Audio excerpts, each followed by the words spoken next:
رحیم حضرت انس رضی اللہ تعالی عنہ حضور اکرم صلی اللہ علیہ وسلم کا ارشاد نقل کرتے ہیں کہ حق تعالی شانہ کے لیے لوگوں میں سے بعض لوگ خاص گھر کے لوگ ہیں۔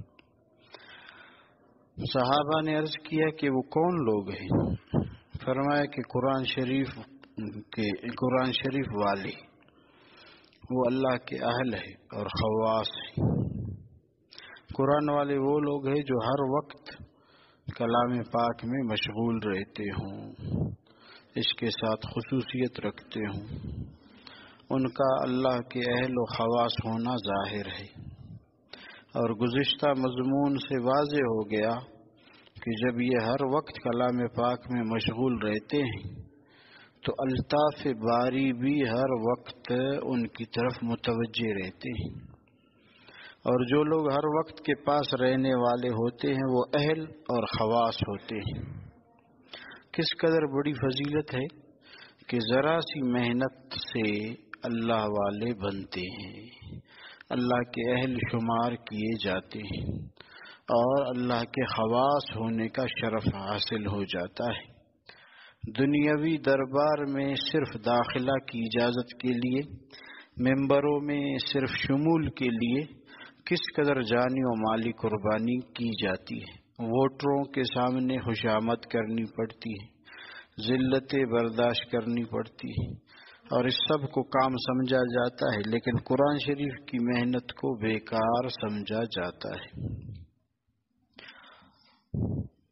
تو ہم عرض کر چکے ہیں کہ جو حضرات حافظ نہیں ہیں وہ ایک پارہ ضرور تلاوت کریں، اپنا معمول بنائیں، مہینے میں قرآن پاک ختم، اور جو حضرات حافظ ہے وہ 3 پارے اپنے نوافل میں دہرائیں تو 10 دن میں قرآن پاک ختم ہو جاتا ہے۔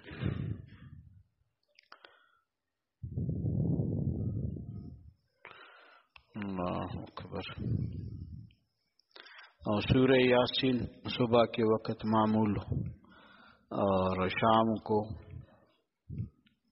سورہ واقعہ، سورہ ملک، الف لام میم سجدہ، یہ ضروری ہے۔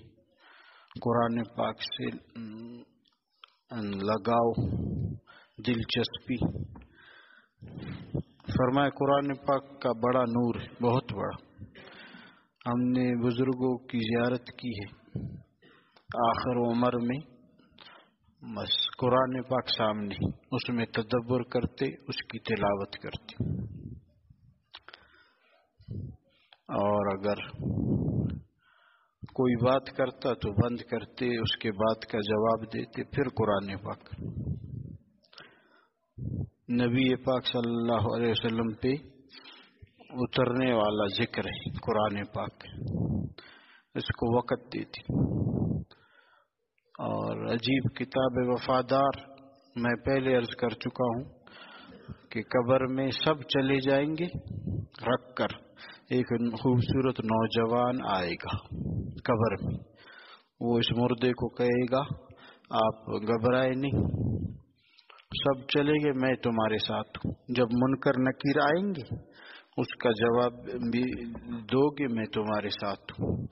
اور جب سور پھونکا جائے گا اس وقت تک قبر میں تیرے ساتھ ہوں، سور کے دن بھی میں تیرے ساتھ اٹھوں گا، اور عرش کے سائے میں بھی لے جاؤں گا، حوض کوثر سے پانی بھی پلاؤں گا، پل صراط کے راستے پر روشنی بنوں گا۔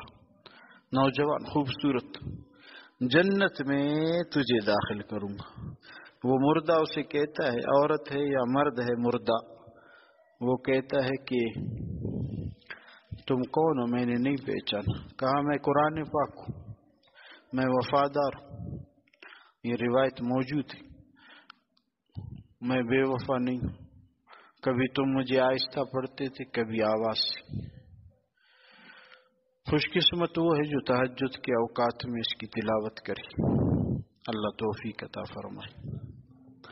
کریں گے تلاوت، اپنا معمول بنائے۔ اب آپ میں ایسے ساتھی بھی ہیں، بدگمانی کی ضرورت نہیں، وہ مجھے بتاتے ہیں کہ میں نے 4 سال سے تلاوت نہیں کی. کتنے سال سے؟ 4 سال سے. 5 سال والے بھی یعنی توفیق نہیں ہوتی. ادھر قرآن پاک رکھا ہے ہاتھ سے اٹھا نہیں سکتی. تو ان سے گزارش ہے جن کی اتنی توفیق اللہ نے چھین لیے گناہوں کی نحوست کی وجہ سے، وہ کیسے تلاوت شروع کرے؟ ان کا آسان طریقہ بتاؤں. ایک رکوع پڑھی، ایک رکوع میں 2-3 منٹ آپ کے لگیں گے، بس زیادہ نہ پڑھی. اس رکوع سے آہستہ آہستہ وہ زنگ ختم ہو جائے گا. 2 رکوع ہو جائیں گے، 3 رکوع، 1 پاؤ. صحیح ہے انشاءاللہ. بالکل نہ چھوڑیں. بالکل چھوڑنے سے یہ قرآن پاک کو بھول جانے سے قیامت کے دن اللہ پاک اندھا اٹھائیں گے. یہ خیال کریں. اور زندگی تنگ